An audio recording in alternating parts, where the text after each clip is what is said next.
pour le Saint-Liboire en fête, nos beaux-parents, Denis et Mme Pierrette, là, moi je l'appelle Monsieur et Mme Gaudreau, mais en tout cas, c'est pas bien grave. Ils ont été faire un petit tour hier dans l'après-midi, puis je pense que les fermiers chrétiens étaient déjà partis. Et qu'est-ce qui est drôle, c'est qu'il y a des enfants ils ont été les voir et dit « Ah, ceux qui donnent les cadeaux, là, sont déjà partis, eux autres. » Fait que... fait qu'indirectement, les enfants, ils savaient que ceux qui donnent des cadeaux étaient déjà partis. Donc, merci pour votre service, ceux qui étaient là. Aujourd'hui, on continue le rapport d'enquête de Luc. Donc, il ne faut pas oublier que le thème central, c'est celui qui est venu sauver ceux qui étaient perdus. Et encore aujourd'hui, on va plus le voir, qu'est-ce qui s'est passé dans le texte. On va parler de la femme pécheresse. Des fois, c'est comme un peu comme ça, c'est nommé. On n'a pas son nom, on n'a pas son péché exactement, mais on va regarder le texte, qu'est-ce qu'il dit. Donc, on va dans l'histoire, c'est Jésus, il est appelé à aller manger chez un pharisien, aller manger avec lui. Et pendant le souper, il y a une femme qui est là, que tout le monde sait qui est pécheresse, et qui va pleurer sur ses pieds, qui va essuyer avec ses cheveux, qui va lui mettre du parfum. Et là, ça crée comme une petite commotion. Et là, Jésus dit, tes péchés sont pardonnés. Il y a beaucoup de choses qui ne sont pas dites, parce qu'au niveau culturel, c'était assez clair pour les gens ici. Mais on va lire le texte ensemble. Luc 7, verset 36. Un pharisien pria à Jésus de manger avec lui. Jésus entra dans la maison du pharisien et se mit à table. Verset 37. Et voici une femme pécheresse qui se trouvait dans la ville, ayant su qu'il était à table dans la maison du pharisien, apporta un vase d'albâtre plein de parfum. Et se tint derrière aux pieds de Jésus. Elle pleurait, et bientôt elle lui mouilla les pieds de ses larmes, puis les essuya avec ses cheveux, les baisa et les oignit de parfum. Verset 39. Le pharisien qui l'avait invité, voyant cela, dit en lui-même, « Si cet homme était un prophète, il connaîtrait qui et de quelle espèce est la femme qui le touche. Il connaîtrait que c'est une pécheresse. » Jésus prit la parole et lui dit, « Simon, j'ai quelque chose à te dire. » Il dit, « Maître, parle. » Jésus dit, « Un créancier avait 2 débiteurs, l'un avait 500 deniers et l'autre 50. » Un débiteur, c'est quelqu'un qui doit de l'argent. Comme il n'avait pas de quoi payer, il leur remet à tous 2 leurs dettes, lesquelles l'aima le plus. Simon répondit, « Celui, je pense, auquel il a été plus remis. » Jésus lui dit, « T'as bien jugé. » Bravo, Simon. Puis se tournant vers la femme, il dit à Simon, « Vois-tu cette femme? Je suis entré dans la maison et tu n'as point donné d'eau pour me laver les pieds. Mais elle a mouillé de ses larmes et les a essuyées avec ses cheveux. » 45. Tu n'as point donné de baiser, mais elle, depuis que je suis entré, elle n'a point cessé de me baiser les pieds. Tu ne m'as point versé de l'huile sur ma tête, mais elle a versé du parfum sur mes pieds.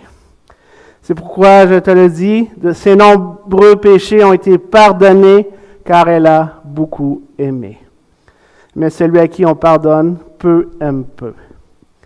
Il dit à la femme, tes péchés sont pardonnés. Ceux qui étaient à la table avec lui se mirent à dire en eux-mêmes, c'est qui pardonne même les péchés? Mais Jésus dit à la femme, ta foi t'a sauvée, va en paix. On va prier. Seigneur grand Dieu, merci pour ce beau texte, merci pour voir que tu es venu pour nous sauver. Aide-nous à retirer des choses, aide-nous à ne pas être distant du texte en voyant une femme pécheresse et en se mettant au-dessus de ce texte. Mais ce texte-là nous touche. Aide-moi à bien l'apporter, aide-moi à voir la profondeur et à l'expliquer afin qu'on comprenne que tu es venu pour nous sauver. Amen. Donc, c'est un peu la suite. On avait vu que Jésus guérit. Il avait guéri le serviteur du centurion. On avait vu ça. Jésus ressuscite. Jésus avait ressuscité le fils de la veuve. Et là, on voit que Jésus, il guérit les gens qui sont morts spirituellement. Il pardonne le péché. On voit une gradation dans qu'est-ce que Jésus. Et on avait vu la semaine passée que Jésus se tenait avec les moins aimés de la société, ceux qui prenaient l'alcool ou peu importe comment il l'appelait Jésus. Mais là, aujourd'hui, il va y avoir une femme pécheresse qui est là. C'est important de comprendre le texte, que des fois, on voit le texte en disant « Ah, cette femme-là a été pardonnée quand elle a vu Jésus. » Mais il faut comprendre, il faut lire le texte de la façon que cette femme-là était déjà sauvée, était déjà pardonnée. Elle n'a pas été sauvée à cause des pleurs ou du cadeau qu'elle avait fait, elle avait déjà été sauvée par la foi qu'elle avait mis en Jésus. Elle n'a pas été sauvée à cause qu'elle aimait Jésus, parce que son acte, c'est un acte d'amour, mais elle a été sauvée par la grâce qu'elle avait entendue de Jésus. Donc, c'est important quand on lit le texte de voir que cette femme-là était déjà sauvée. Et pourquoi tu amènerais du parfum en quelque part si tu n'es pas sauvé? Elle voulait donner une action de grâce, elle voulait montrer à Jésus qu'elle l'aimait, puis qu'elle était déjà sauvée. Fait que faut prendre en tête ce texte-là de cette façon-là, cette femme-là est déjà sauvée. Donc, le texte assume qu'avant, dans le récit, qu'elle avait déjà entendu le message de la grâce pour les pécheurs que Jésus avait proclamé. Elle avait déjà entendu ce texte, ce message-là. Sinon, le texte ne fait pas de sens. Sinon, on prend le texte, elle a fait des choses pour être sauvée, mais c'est le contraire. Donc, ayant ça en tête, on va commencer au verset 36-37. Un pharisien pria Jésus de manger avec lui. Jésus entra dans la maison du pharisien et se mit à table. Dans juste ce verset-là, il y a tellement de choses qui ne sont pas dites que nous, dans notre culture ici, on va manquer plein de choses si on ne prend pas le temps d'explorer le texte. De un, c'est un pharisien. C'était les meilleurs amis à Jésus, hein, eux autres. Là. Il l'invite. Jésus y va. Il était toujours en chicane avec eux. Il les a traités de tout et non. Mais un pharisien décide de l'inviter d'aller manger avec lui. Et quand on fait, à l'époque, pour montrer que tu étais riche, tu étais généreux, probablement Simon avait une grande salle et les malafrats, les gens moins aimés de la société, ils étaient là, probablement autour, sur le bord des murs, puis ils regardaient qu'est-ce qui se passait. Puis à la fin, ils espéraient avoir des miettes pour pouvoir manger. Imaginez que vous êtes là autour, sur le bord du mur, puis là, vous voyez cette histoire-là. Et vous allez être scandalisé si vous êtes un juif de cette époque-là. Pourquoi? On y arrive dans 2 secondes, mais avant, il faut comprendre, les tables, ils s'étaient faites comme dans une forme de U, et les gens mangeaient comme couchés, les pieds à l'extérieur de la table. Vous allez comprendre pourquoi que la femme est venue, puis elle a été faite comme ça, parce que les mangeurs mangeaient de côté. Bon, vous avez vu Astérix, Obélix, vous en souvenez, ils mangeaient de côté, là. Puis il y avait le monsieur qui disait « Oula, oula ». Bon, c'est dans cette histoire-là. C'est la même affaire, c'est la même chose. Donc, il mangeait sur le côté.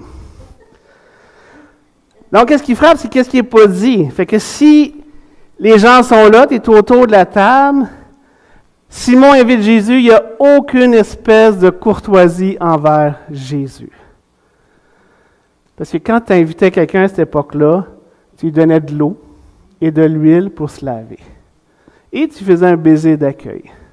C'est comme si aujourd'hui, je vous inviterais chez nous, puis je vous dis pas bonjour, je suis seul dans mon salon, je vous accueille pas. Vous dites, non, ben bête, lui, qu'est-ce qu'il fait? C'est la même chose que Jésus ressent. Quand il arrive, il n'y a aucun élément de courtoisie. Il n'y a pas de l'eau pour se laver les mains, les pieds, il n'y a pas d'huile pour se laver aussi, il n'y a pas d'accueil. Jésus arrive là, puis tout le monde autour, qui sont sur le bord des murs, c'est ceux qui sont comme, c'est quoi ça? Quel est cet accueil? Et là, Jésus est là. Donc, Simon est en train d'humilier Jésus devant tout le monde. Il est en train d'humilier Jésus devant les convives. Il n'a fait aucune espèce de courtoisie d'accueil, de bonjour et d'accueil. Jésus entra dans la maison du pharisien et se mit à table. C'est quoi la réaction de Jésus? Il se met à table. Et là, Jésus, il envoie une petite claque sur le bord de... Tu m'as pas accueilli. Parce qu'en principe, quand tu arrivais et tu allais manger chez quelqu'un, on attendait que le plus vieux, la personne la plus âgée ou le plus d'autorité, se mette à table avant. Jésus, lui, se met à table. Probablement qu'il est dans la trentaine. C'est sûr qu'il n'était pas le plus vieux. Parce que le Jésus, il se met direct à table. Il dit, regarde, c'est moi qui vais avoir l'autorité devant tous les mondes. Fait que le monde sur autour, il dit, waouh, il n'est pas accueilli. Puis le Jésus décide de faire ça en plus. Un peu comme s'il irait voir le roi d'Angleterre, mais c'est les gens qui ont des plus de titres qui vont rentrer en premier dans la salle, et les comtes, peu importe les titres. C'est la même chose ici à l'époque juive. Fait que Jésus, lui, décide, OK, je vais mettre à table le premier. Fait qu'il se couche directement. Ça part vite. Mais c'est tous les non-dits que les gens qui sont là, qui regardent, disent, wow, qu'est-ce qui se passe ici directement? Il n'y a pas de courtoisie. Et Jésus dit, ouais, parfait, moi je vais m'asseoir directement. Fait qu'il n'y a pas eu d'eau, il n'y a pas eu d'huile pour se laver les mains. Parce que de toute façon, si tu voulais rendre grâce avant le repas, pour le repas, tu devais être peu, tu devais te laver les mains. Leur tradition était très forte. Mais lui, il n'y a même pas ça, Jésus. Donc, Jésus décide, OK, je vais me mettre directement à table. Et ça, c'est le contexte que l'histoire part. Donc, c'est dramatique pour les gens. Dans leur culture, ça fait pas de sens. Et là, le verset d'après, voici une femme pécheresse qui se trouvait dans la ville. Ayant su qu'il était à table dans la maison du pharisien, apporta un vase d'albâtre plein de parfum. Donc, elle a attendu que Jésus il mange là. Ça ne veut pas dire qu'il est en train de manger, mais elle sait qu'il va manger là. Elle entend ça dans la ville. Et elle amène un vase d'albâtre plein de parfum pour remercier Jésus, pour l'honorer. Elle amène ça. Donc, c'était un petit vase qui était des fois translucide. On voyait le parfum. Souvent, ça faisait partie d'un héritage, ça valait cher. Si c'était le parfum, c'était du nard qu'il appelait, ou du nard, ça coûtait 1 an de salaire. Fait qu'elle amène ça, puis quand tu l'ouvrais, là, c'était fini, il fallait que tu l'utilises. Tu pouvais servir dans des grandes occasions, des funérailles, des mariages, des choses comme ça. Elle décide d'emmener ça à Jésus parce qu'elle veut l'honorer. Donc, elle amène ce vase-là, c'est 1 an de salaire. C'est comme si moi et toi, on savait que Jésus est là, puis tu vas à la banque et tu amènes 1 an de salaire dans tes poches. Tiens, je vais faire ça. C'est pour l'honorer, là. Elle a déjà entendu le message de Jésus, elle sait, là. On dit que c'est une femme pécheresse, mais on ne dit pas son péché. Parce que la plupart des gens vont dire qu'elle c'était probablement une prostituée. Parce que si les gens savent que c'est ça, ce péché-là, ben ça fait du sens. Ça peut être d'autres choses, mais la plupart des gens vont dire que c'est une femme prostituée. Tellement qu'elle est stigmatisée, on sait que c'est une femme pécheresse. Mais elle y va pareil. Elle y va pareil. Donc, elle décide d'aller voir, d'aller au repas, de se mettre en arrière, puis là, on voit Jésus. Qu'est-ce qui arrive à Jésus? Jésus est humilié par Simon. Et là, elle est là. C'est quoi sa réaction après? Fait que son plan, là, il tombe à l'eau, là. Elle avait prévu honorer Jésus, mais là, ça ne marche pas bien, là. Jésus est humilié devant tout le monde. Elle a entendu le message de la libération de Jésus. Elle voulait lui montrer l'honneur, elle voulait le récompenser, le remercier en donnant ce cadeau-là. On ne connaît pas son nom, on ne connaît pas son péché. Mais dans sa société, les Juifs, quand tu étais un pécheur, il y avait comme 3 choses que tu devais faire. Tu devrais montrer que tu étais pécheur, ta contrition, donc te repentir. Ça, c'est une étape. L'autre étape, tu devais le confesser de ta bouche. Et les Juifs rajoutaient une autre affaire, eux autres. Tu devais être capable de donner une compensation pour ton péché. Elle est pécheresse, probablement une prostituée. Comment tu veux qu'elle rembourse tous ses gros péchés? impossible. Mais elle a entendu le message de Jésus, de libération. Elle sait qu'elle est pardonnée, c'est déjà fait dans son cœur. Elle, c'est impossible. Il y a un dilemme dans la société, mais elle attend le message de Jésus de libération directement. Verset 38. Elle a son parfum, un an de salaire avec elle. Elle se tint derrière aux pieds de Jésus. Donc, elle s'approche, Jésus est à la table, il est étendu, ses pieds sont là, ses pieds sont sales. On promène dans Gougoune dans ce temps-là dans le sable, hein? Fait que tout le temps. Fait qu'il a les pieds sales. Elle pleure. Pas pour ses péchés, elle pleure parce que Jésus a été humilié.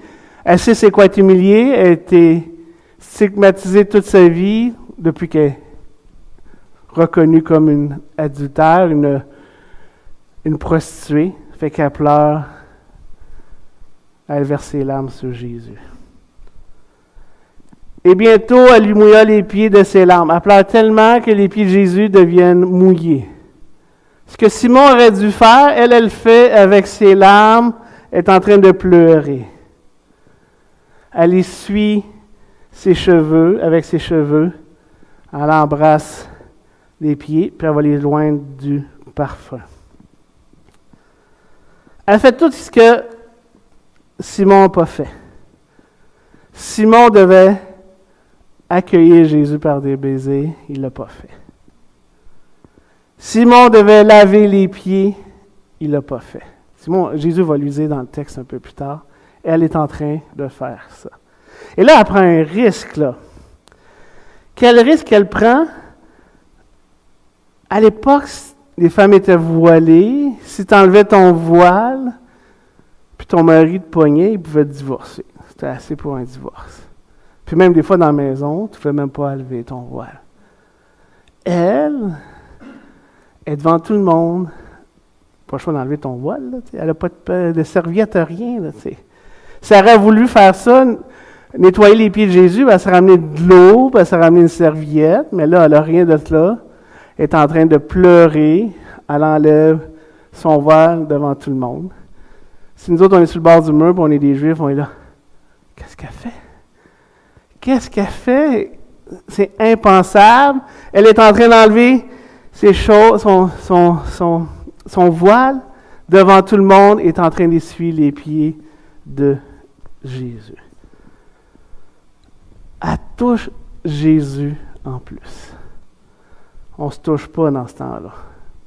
Et surtout pas avec un autre homme qui n'est pas ton mari. Elle est peut-être fâchée, mais elle est triste que Jésus ait été humilié, donc elle pleure. Elle a compris que son pardon, qu'est-ce qu'elle fait? Elle est en train de montrer sa gratitude envers le message de rédemption qu'elle a entendu. Elle est déjà entrée comme une pardonnée. Elle pleure sur les pieds de Jésus parce qu'il y a eu une humiliation publique et elle est en train de le faire. Dans la salle, il y a deux types de personnes.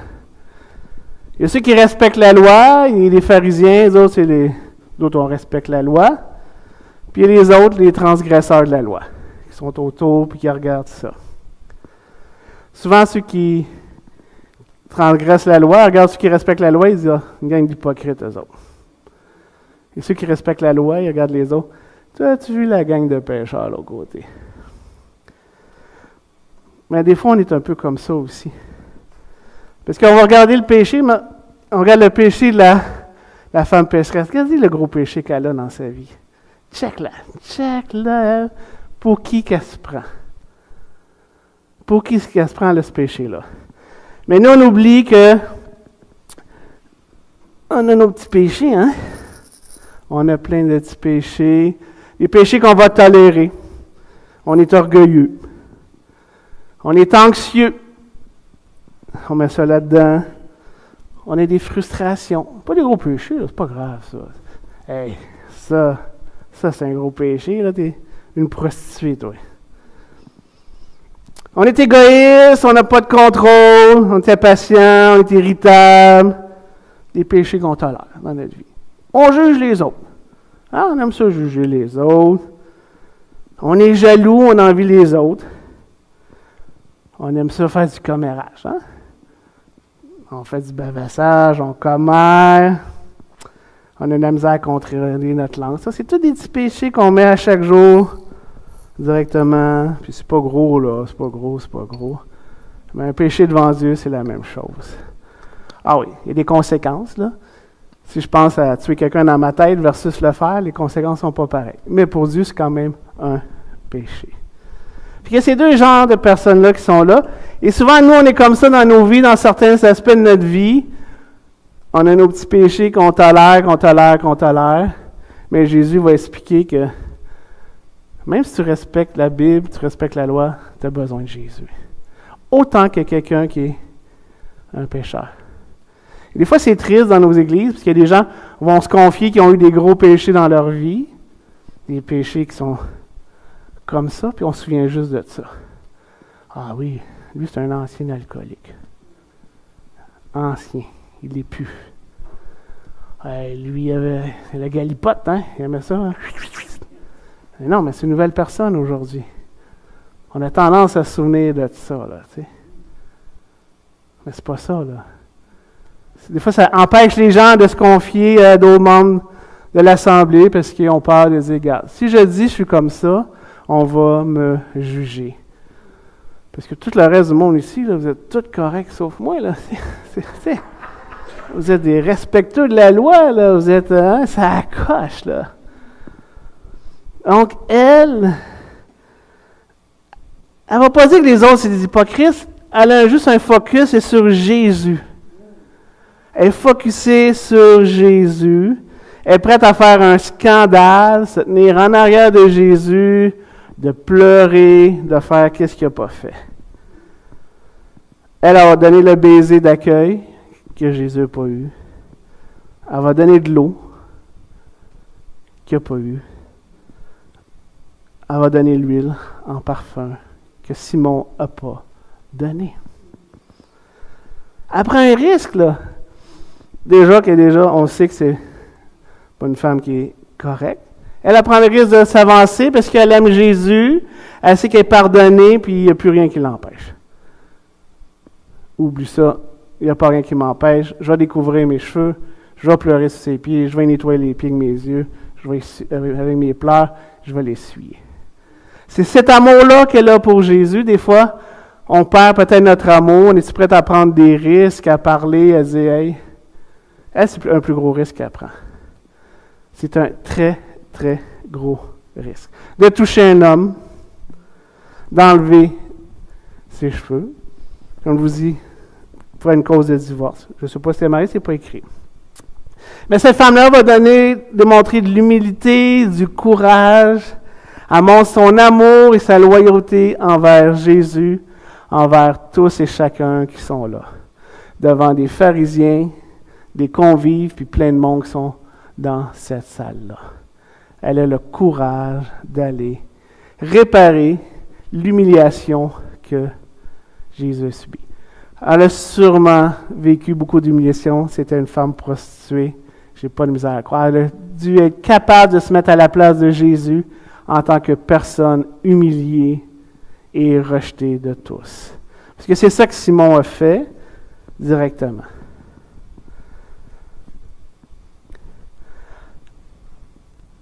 Ça serait quoi la réaction de Jésus en tant que normal? Il aurait dû dire, attends, qu'est-ce que tu fais? Touche-moi pas, là. Décolle. Jésus, elle laisse faire. Jésus, elle laisse faire. Il accepte son geste, il accepte l'amour qu'elle lui donne, il accepte le parfum directement. Parce que Simon, après, dit, le pharisien, au verset 39, qui l'avait invité, voyant cela, il dit en lui-même, lui, là, s'il serait un prophète, il saurait quel genre de femme que c'est.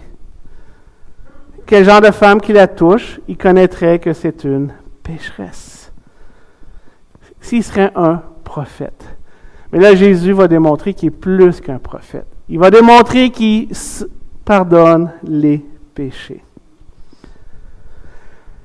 Et là, Simon vient de dévoiler son jeu. Ha ha, je t'ai pogné, Jésus. C'est pour ça que je t'ai invité. Je t'ai pogné, hein? Je savais que tu aimes ça être avec les gens pécheurs. Puis là, tu vois, une occasion s'est présentée, j'ai pas besoin de rien faire. Fait que Simon, dans sa tête, dit, tiens, je t'ai. Donc, Simon l'a invité pour examiner Jésus, pas pour être courtois, être gentil avec. Il a juste vouloir, t'es qui toi? Il voulait juste checker voir, comme on dit, qui est Jésus. Simon voulait que Jésus rejette la femme, qu'il dit, arrête, c'est assez. Fais pas ça, touche-moi pas. Mais Jésus a fait le contraire. Jésus accepte le coût que la femme va payer. Il accepte le coût, lui aussi, d'être touché. Il accepte. Il est prêt à payer un prix aussi pour la femme. Il voit que la femme a été humiliée aussi dans sa vie. Il voit qu'elle est prête à se faire humilier encore. Il voit que la femme a vu que Jésus a été humilié et qu'elle l'aime directement. C'est une démonstration publique aussi de Jésus de dire, je t'accepte. Je t'accepte de où ce que tu nais. Avec ton gros sac d'oranges de gros péchés que tu as fait pendant des années, que tellement que tout le monde le sait dans le village que tu es une pécheresse, tout le monde le sait, tu as une étiquette. Même pas besoin d'écrire ici, là, directement, il y a une étiquette. Jésus ressent sa compassion. Et là, au verset 40, Jésus prit la parole et il dit à Simon, « J'ai quelque chose à te dire. » Le Simon, je sais pas, peut-être un petit peu baveux, hein? « Maître! » Il reconnaît que c'est un maître. « Maître, ouais, c'est ça. Hein? Parle! » On va dire. Et là, Jésus connaît le cœur, bien sûr. Il envoie une petite parabole. Il dit, un créancier avait 2 débiteurs. L'un avait 500 deniers, sa dette, et l'autre en avait 50. Comme il n'avait pas de quoi payer, il remit à tous leurs dettes, lesquelles l'aima le plus. Donc, si on voit l'histoire, le créancier, c'est Dieu. Tu as une dette. Et pour eux, en araméen, la langue de Jésus, une dette ou le péché, c'est un synonyme. Quand on avait étudié le Notre Père, c'est le même mot pour les deux, fait que ils comprennent le concept. Un ou l'autre est interchangeable. Moi, quand j'ai commencé à travailler, je faisais du recouvrement. J'appelais les gens qui ne payaient pas leur carte de crédit. C'était ma job. Bel job. Mais moi, j'ai jamais fait ça, remettre la dette aux gens. Ouais. Paye, Daniel. Quand est-ce que tu payes? Je sais que tu as une paye là, j'ai vu dans ton compte, je sais exactement. Mais là, le débiteur dit, c'est correct, tu ne dois plus rien aux 2. Ça, c'est Dieu, il enlève la dette. 500 deniers, c'est comme 20 mois de dette. 50, c'est 2 mois de dette. Fait que le débiteur, c'est Dieu. La femme, on sait c'est qui, hein? C'est celle qui doit 500. Et qu'est-ce que Simon ne réalise pas? C'est celui, il doit 50. Comme il n'avait pas quoi payer, il remet à tous leurs dettes. Et là, on voit que c'est Jésus, l'histoire switch avec Jésus, parce que Jésus va pardonner. Donc, Dieu, la femme, Simon et Jésus. Lequel aime le plus? Simon, il dit, il n'y a comme pas le choix. Là. Je pense que Jésus il a pogné dans un beau piège. Hein? Qui l'aime le plus? C'est lui, je pense, auquel il a le plus remis. Et Jésus dit, tu as bien jugé, good job. Devant tout le monde! N'oubliez pas, là, il y a comme un souper, il y a une fête qui se fait. Là. Bravo, Simon, là. Tu as bien répondu. Donc, Jésus est en train de défendre la femme devant tout le monde. Parce qu'il va y dire après, il va dire, toi, tu m'as invité, tu m'as humilié, puis il va expliquer, elle m'a honoré, a vu mon humiliation, a vu ma souffrance, elle a fait qu'est-ce qui était à faire. Et là, il se tourne vers la femme. C'est ça, puis se tournant vers la femme, il dit à Simon. Il se tourne vers la femme qui est au pied, puis il parle à Simon. Vois-tu cette femme? Ben, elle ne peut pas dire non. Elle est au bout de ses pieds. C'est comme une petite question rhétorique. Ah, il est fort, Jésus, là, c'est comment ça? Puis nous autres, on s'argumente avec Jésus, là. Hein? Des fois, on essaie, là. Non, non, non. Non, il est trop fort, il est trop fort. Je suis entré dans ta maison et tu ne m'as point donné d'eau pour laver mes pieds. En bon québécois, il est en train de le ramasser devant tout le monde. Il est en train de dire, garde bien, là, tu te penses bon, Simon, là, mais regarde, qu'est-ce que tu as fait. Mais elle a mouillé de ses larmes et les a essuyées avec ses cheveux. Verset 45. Tu ne m'as pas donné de baiser, mais elle, depuis que je suis entré, n'a point cessé de baiser les pieds. Verset 46. Tu n'as pas versé d'huile sur ma tête, mais elle a versé du parfum sur mes pieds. Que Jésus est en train de dire, elle, là, elle a fait qu'est-ce que tu avais à faire. Toi, tu m'as humilié, puis il est en train de le dire devant tout le monde, parce que tout le monde le sait, c'est ça qui est arrivé. C'est clair pour tout le monde autour. C'est comme ça qu'on accueille les gens absolument, on donne de l'eau. Mais toi, tu ne l'as pas fait, mais elle l'a fait. Il est en train de reprendre dans sa maison à Simon, devant tout le monde, il est en train de le corriger et de lui montrer. Il est en train de prendre un risque, Jésus aussi, de protéger une femme que tout le monde dit pécheresse. C'est ça l'amour, c'est ça le grand prix que Jésus a payé pour nous à la croix aussi. Il dit, c'est pourquoi je te le dis, ses nombreux péchés ont été pardonnés, car elle a beaucoup aimé, mais celui à qui on pardonne peu, aime peu. Là, pardonner les péchés, ça se fait pas, là. Il y avait un auteur qui appelait ça le principe du 7,47 comme l'avion, parce que c'est Luc 7,47, que c'est facile à retenir. Celui qui pardonne peu, aime peu. Fait que si dans ta vie, tu es tellement rendu à l'aise à ne pas voir tes péchés, là, comme je vous montrais comme ça, là, tu vas avoir la difficulté à voir et à pardonner aux autres. Ça va être difficile. Mais comment on fait pour faire ça? C'est d'arriver près de Dieu, de voir plus que tu vois Dieu saint, plus que tu vois que tu n'es pas une bonne personne, qui est un pécheur. Plus que tu arrives devant Dieu, que tu vois sa sainteté. Quand tu vois les prophètes qui ne voulaient pas être devant Dieu, moi, je n'ai pas d'affaire à être ici. Ils avaient tous peur. Plus que tu vas être en mesure de pardonner. Des fois, on ne veut pas lire la Bible parce qu'on ne veut pas voir ce que Dieu a à nous dire. Mais plus que tu vois la sainteté de Dieu, la perfection de Dieu, puisque le standard, c'est quoi? Soyez saints comme je suis saint. Et la seule façon, c'est de retourner à la croix et de dire, regarde, je ne suis pas capable. Je chale tout le temps, je ne suis pas capable. Dieu, aide-moi à changer. Dieu peut changer n'importe qui. Si vous regardez à travers l'histoire, il a changé les pires personnes. Pardon? Il a changé Paul, hein, qui était comme quasiment un tueur. Il a changé John Newton, qui a fait Amazing Grace, qui lui était un esclavagiste, qui, à l'époque, en 1500, il allait chercher des Noirs en Afrique. Il ramenait d'un bateau. Il était converti. Et en plus, les capitaines de bateau, à cette époque-là, je l'avais dit, il n'y avait pas un beau langage.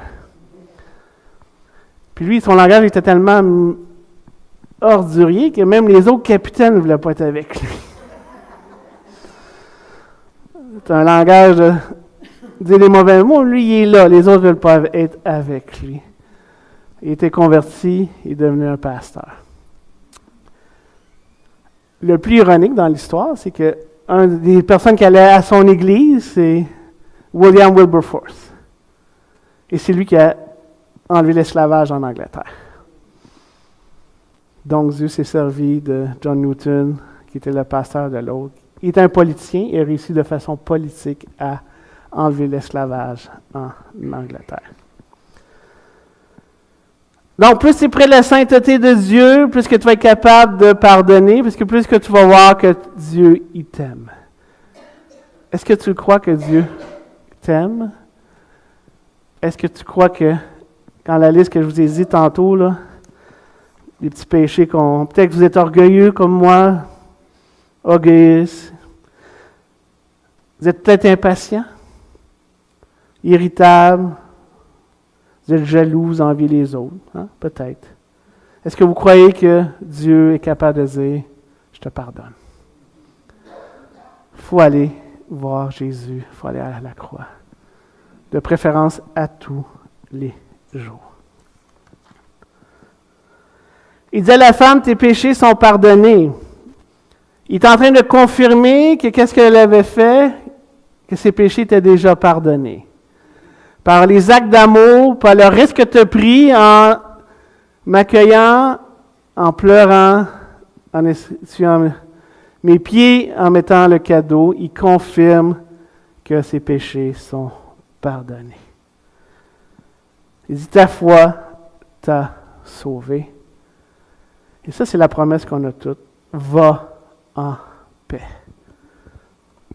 Elle vient d'être confirmée devant tout le monde, encore tous les convives, il dit, t'es pardonné, ta femme, pas ta femme, mais ta foi t'a sauvé. Et au verset 49 que j'ai sauté, tous ceux qui étaient là, il dit, c'est qui pardonne même les péchés?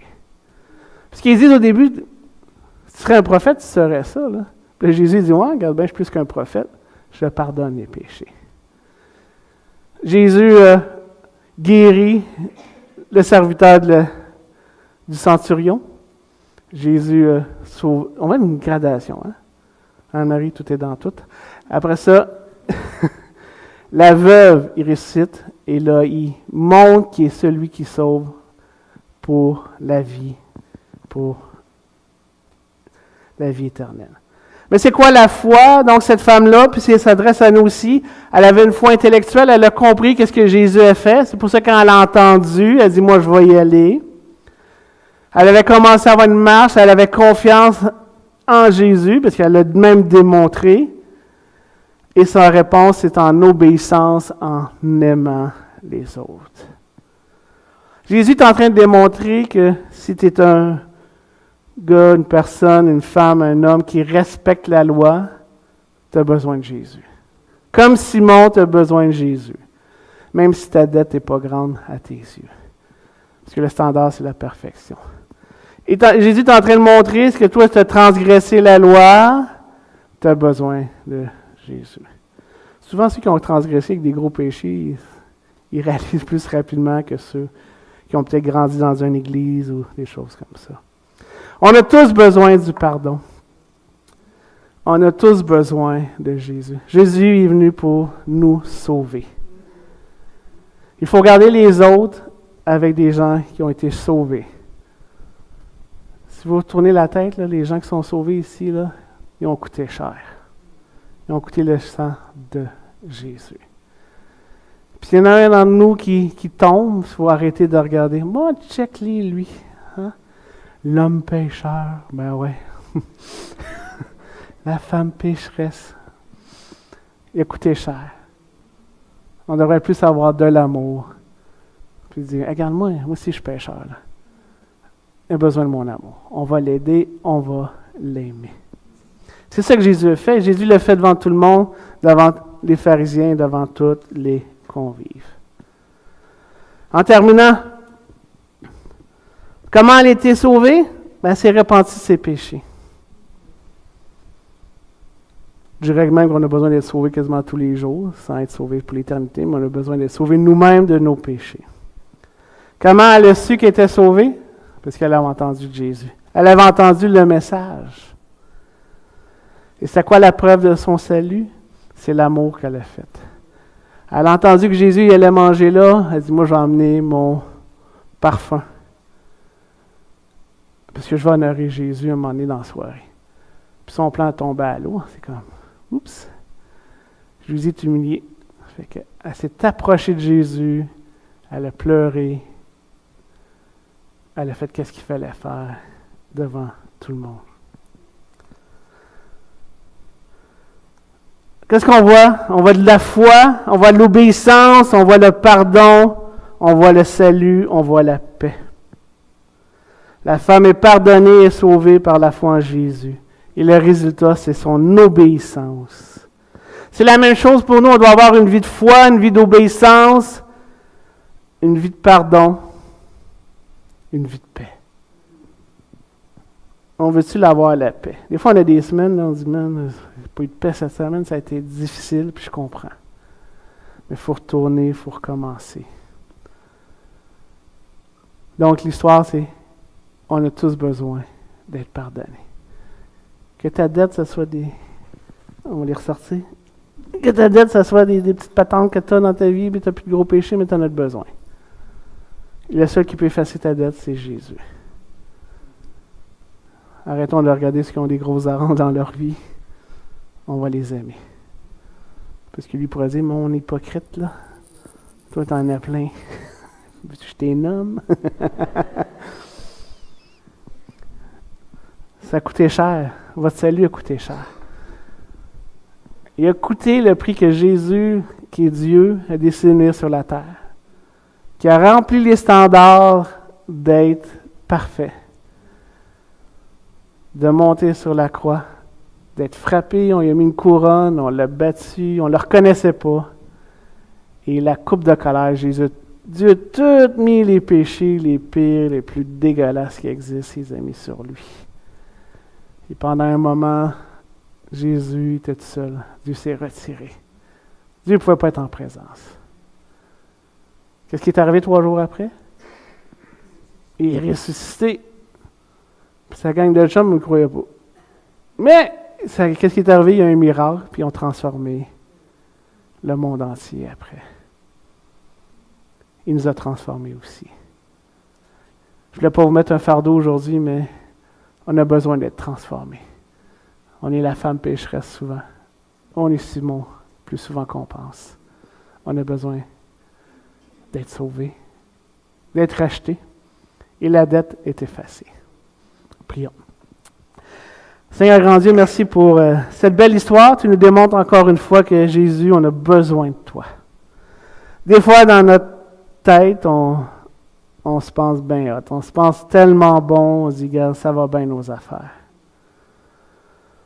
Mais tu nous fais grâce de ne pas tout montrer, mais fais-nous grâce de nous en montrer à chaque fois pour qu'on puisse être moins anxieux, moins impatient, moins envieux, qu'on puisse contrôler notre langue, qu'on arrête de commérer, que notre langue soit pour bénir, qu'on arrête de juger les autres, qu'on les aime. Merci parce que tu m'aimes. Merci parce que tu aimes les gens ici. Tu aimes ta petite assemblée à Saint-Liboire. On te prie au nom de Jésus. Amen.